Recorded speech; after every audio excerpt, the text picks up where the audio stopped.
Welcome back to Lineage of Lies. I'm Phoebe. For 28 years, my family made sure I understood I didn't fully belong. I'm a hospice nurse. I know how to stay calm when a world is ending. But nothing prepared me for the Easter my family forgot to hand me the camera, and a stranger's comment cracked my history wide open. Every Easter, my mother Lorraine staged a photograph. Pastel sweaters, white chairs. For 11 years, I was behind the lens. This year, they didn't even give me the camera. They took the picture at 10 and told me to come at 11. I found out from Brianna's Instagram, 17 people in lavender and mint, the whole family together. I wasn't told the color.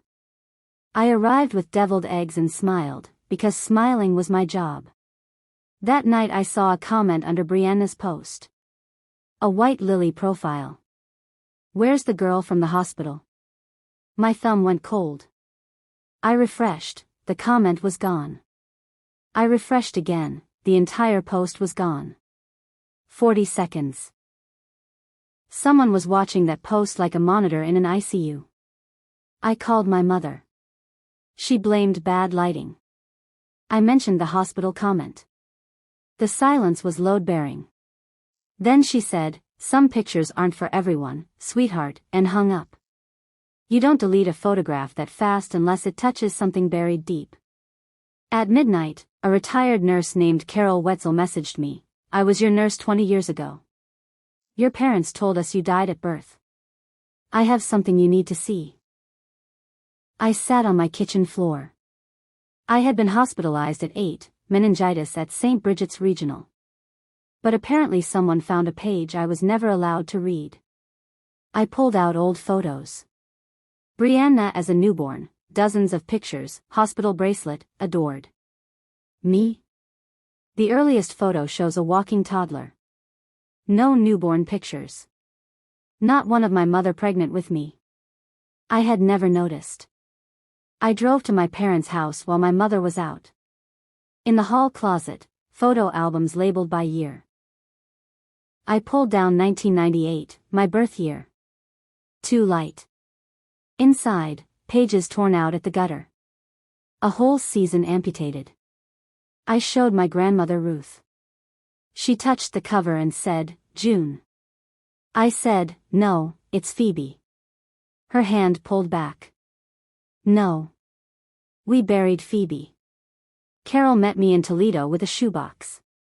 She told me how, when I was 8, the hospital tried to link my meningitis admission to my birth record. Same name, same hospital. The system threw it back. The birth record for Phoebe and Mercer was closed. Deceased, April 12, 1998, 3 weeks before my birthday. She laid down a fetal death record. Baby girl Mercer. Disposition, buried at St. Bridget's. Then a maternity log, March 28, 1998. A 17-year-old, initials JC, delivered a healthy girl. Discharged alone. Infant discharged to family. The signature, Ruth.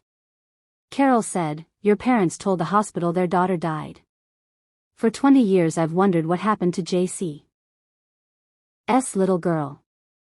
I drove to St. Bridget's Cemetery, Infant Row. A granite stone no bigger than a bread loaf, Phoebe and Mercer. April 12, 1998. Our angel. My name on a grave. The grass was trimmed. Someone had been keeping a dead child neat while cropping a living one out of photographs. At home, I laid my birth certificate beside the photocopies. It says May 2, 1998, delayed registration. The real Phoebe died April 12. JC's baby was born March 28. My birthday was the date the fetal death file was closed. Every year, my family lit candles on the anniversary of finishing paperwork. 27 cakes. My mother never missed one. I confronted her while we were drying dishes. I asked about the torn pages, about Grandma calling me June. Who's June? The dish towel paused for 2 seconds. Then she said, "June was your grandmother's mistake. Some people are a lesson, not a relative." We replace what we lose in this family. She patted my arm and offered decaf. I traced J.C. June Callahan. Quality control at a Toledo plant. The young couple at her old address said she'd sold the house. She was sick, going home. I understood before the intake sheet hit my desk at work. New admission. June Callahan. Emergency contact, Phoebe Mercer. Room 7. She was thin from pancreatic cancer. But her eyes were my eyes. Not like mine. She smiled and said, "You have his hands. Your father's. He could fix anything except his own nerve." She'd chosen this hospice, the only one in the county she'd fled, because dying close to me beat living far away. In her nightstand, a clipping from my nursing school graduation, worn soft. She'd been at the ceremony, last row, gone before the lights. Then she said, "I always figured you knew about me and couldn't want me." I made my peace with that. She'd been waiting for a knock that never came.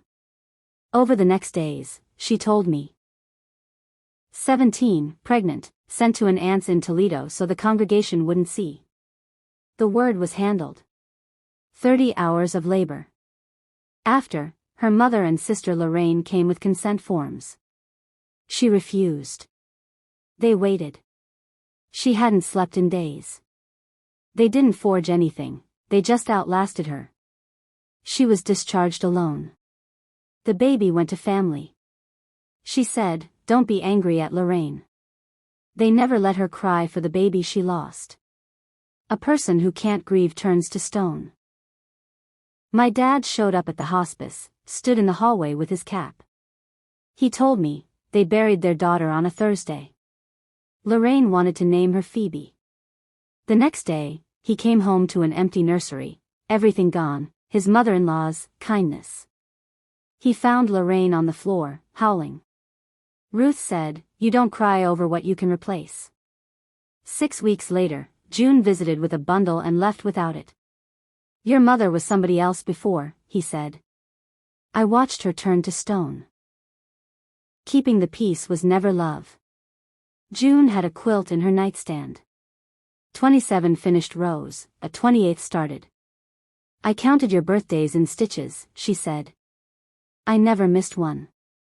I lay beside her and told her every birthday. Somewhere I said, "Mom." She squeezed my hand. She died at 4:12 that afternoon, under 28 years of stitches.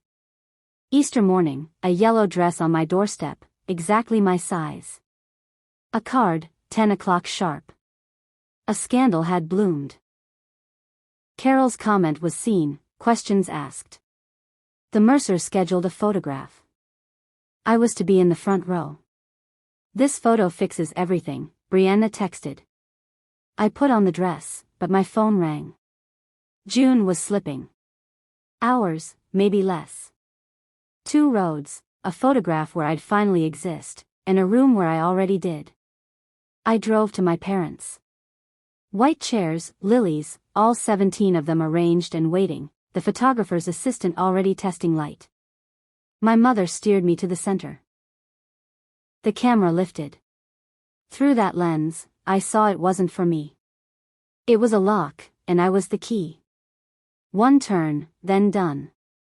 I said, loud enough that every chair heard it, "There's somewhere I need to be, because I finally know whose daughter I am, and it isn't yours." My mother caught my wrist at the gate. "You walk out to that woman, and you are not my daughter." I looked at her hand, then at the whole assembled family, watching now, phones lowered. "I know. That's the first honest thing you've ever said, and I want everyone here to hear it." I found the grave. I read her name, my name. "Nobody let you cry for her." I've been sorry my whole life in a language nobody taught me. But I'm done being what you replaced her with. No one moved to defend her. Behind us, my father stood up. "I'll drive you." June surfaced once more, in her final hour, as I sat beside her in that yellow dress. She opened her eyes. "Look at you, all dressed up." I told her what I'd left, who drove me. She put her palm on the quilt. 28 birthdays. I never missed one. She died at 4:12 p.m. April 12th was the day my name went on a grave. 4:12 was the minute I understood I was never their daughter. I was hers. We buried her on a Thursday. My dad was there. Carol was there. My mother was not. In June's sewing basket, I found 28 birthday cards, stamped, addressed to the Mercer house, all marked return to sender in my mother's handwriting, no such person. She'd kept them sealed so I'd know I had been written to. I changed my name to Phoebe Callahan Mercer. I visit that infant grave with white lilies. You deserve somebody to cry for you. I'll do it for both our mothers. The Mercers didn't collapse. But the story got out. 17 guests, 17 versions of what they'd witnessed at the gate, and none of them matched my mother's account anymore. My father comes every Thursday, tightens hinges that don't need fixing. He apologized once. I told him late is a country mile from never. My mother sends a birthday text on May 2nd. I answer politely. I don't explain the date is wrong. 1 year later, this past Easter, we set a long table at the hospice. Patients, families, staff. A Polaroid camera passed around. Everyone was in the pictures, wheelchairs, 4 poles, all of it. Nobody arranged us by height. On my wall hangs a quilt with 28 rows. A card came from my mother, no message, just signatures. I stood it on the table. A boundary is a wall with a mail slot, not a moat. Brianna sent me a message, that looks like a nice picture. A crack is not a door, but every door I've loved started as one. I'm 29. This year I was in every picture anyone took of me. The lowest bar in the world, and also the whole thing. Family isn't the people who put you in the picture. It's the people who never needed a photograph to prove you were there. Thank you for listening to Lineage of Lies. If this story stayed with you, share it with someone still standing outside the frame, and hit record on the truth of your own story. Subscribe for more.